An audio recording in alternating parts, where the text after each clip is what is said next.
We're going to go ahead and get to a news alert. South Carolina is ready to carry out the death penalty for the first time in more than a decade. President Biden stands behind his decision to shoot down the balloon that caught the attention of people all throughout the Carolinas. A 15-year-old student is facing charges after bringing a gun to school. This was yesterday, by the way.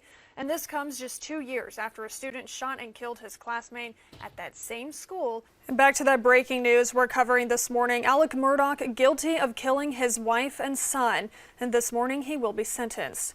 So after deliberating for only 3 hours, the jury determined Alec Murdaugh brutally murdered his son Paul and then turned the gun on his wife and shot her multiple times.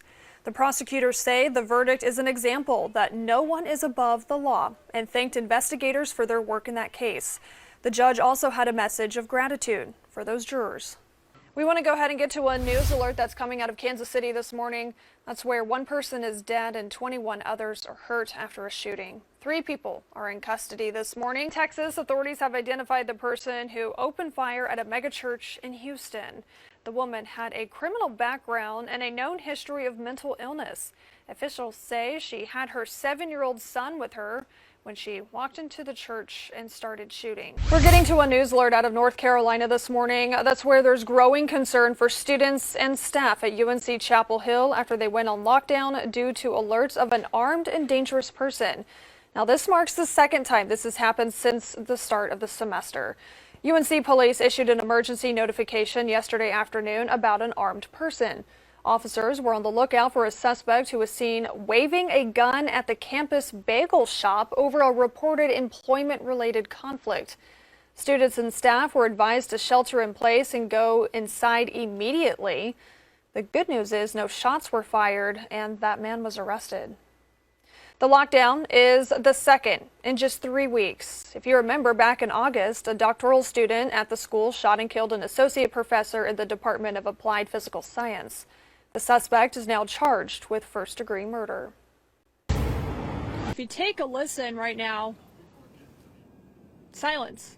That's because I-26 is closed. You can see it behind me. This is eastbound and westbound, not a car in sight. Well, that's pretty much what we're seeing is these waters, they continues to rise. I mean, just look where I'm standing.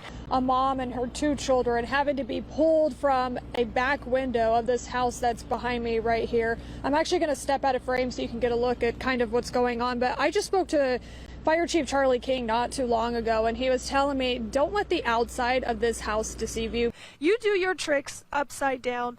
How did you get started in all of this?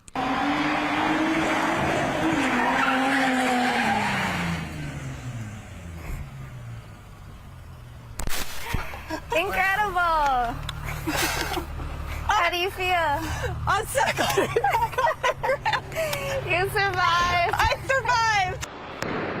Come on. Oh, Christy Waite, Fox Carolina News.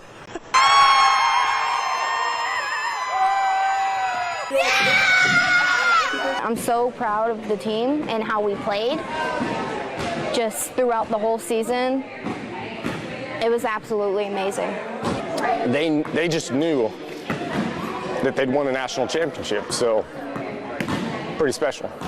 An achievement that's a big deal for this young team. We've only been competing for 6 seasons. In the space of 6 years, we've grown up from the team that barely had won one game in our very first season to now going 23-1 and, you know, finishing with a national championship. The Roland Tigers beat the Illinois Hawks 29-21 to capture that coveted title. The entire time I was like, I'm having fun, but I'm scared if we don't win, because I'm like, what if we don't win? What if that happens? And I didn't cry, my eyes watered, but started to. Set a pick! Right? Gotta go hard, Hudson, they're saying a pick for you.